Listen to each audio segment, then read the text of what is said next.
जी हाँ, नमस्कार दोस्तों, स्वागत है आप सबका टीवी24 छत्तीसगढ़ में।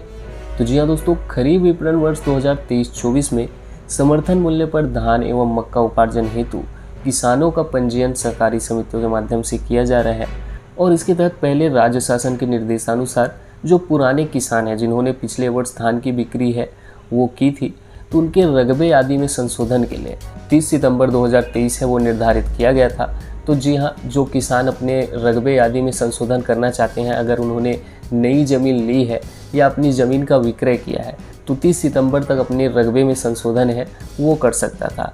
तो जी हाँ, इसमें महत्वपूर्ण निर्णय है वो राज्य शासन के द्वारा लिया गया है। जो 30 सितंबर तक का डेट था उसमें बढ़ोतरी है वो की गई है, ताकि जो छूटे हुए किसान हैं वो अपने रकबे आदि में संशोधन आदि का कार्य है वो कर सके।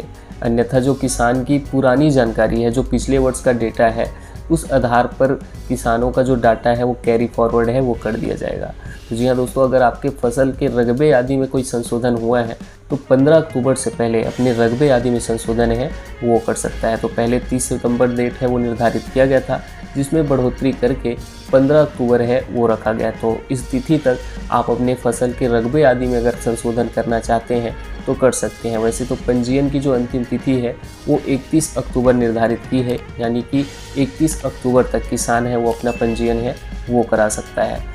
साथ ही आप सबको बता दें कि इस वर्ष जो किसानों का पंजीयन किया जा रहा है उसमें नॉमिनी का डाटा फिल करना अनिवार्य है। अगर आप अपनी सहकारी समिति में अनुपस्थित होते हैं, उस स्थिति में नॉमिनी के द्वारा आपका धान का विक्रय है वो किया जाएगा। तो जी हाँ, जो बड़े बुजुर्ग किसान हैं जिनके नाम पर कृषि भूमि है और वह सहकारी समिति में जाने में असमर्थ है, तो उस स्थिति में उनके परिवार के किसी भी सदस्य को नॉमिनी में है वो जोड़ा जा सकता है और उनकी उपस्थिति में उनके धान का विक्रय है वो किया जा सकता है। और इस वर्ष बायोमेट्रिक प्रणाली है वो भी लागू की गई है, यानी कि किसानों के फिंगरप्रिंट के जरिए इस वर्ष उनके धान की बिक्री है वो किया जाएगा। तो ये सब नया नियम कानून है 2023-24 धान खरीदी के अंतर्गत है वो राज्य सरकार ने कानून बनाया है।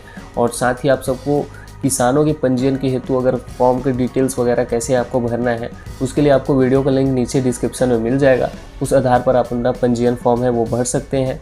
और जैसे कि आप सबको पता है कि 1 नवंबर से छत्तीसगढ़ में धान खरीदी की शुरुआत होने वाली है, तो किसानों को अपने सारे कार्य हैं वो 31 अक्टूबर से पहले निपटा ले रहे हैं। तो चलिए फिलहाल इस वीडियो में इतना ही दोस्तों। अपने अन्य मित्रों तक खबरें हैं वो ज़रूर शेयर कीजिए, और इस विषय पर आपका कोई डाउट है तो आप कमेंट सेक्शन पर ज़रूर पूछ सकते हैं। और अगर आप चैनल पर नए हैं तो चैनल को ज़रूर सब्सक्राइब कीजिए, क्योंकि हम किसानों से जुड़ी खबरें आप सबके लिए हमेशा लाते रहते हैं। तो मिलते हैं नए वीडियो के साथ, तब तक के लिए जय हिंद, जय भारत, जय छत्तीसगढ़।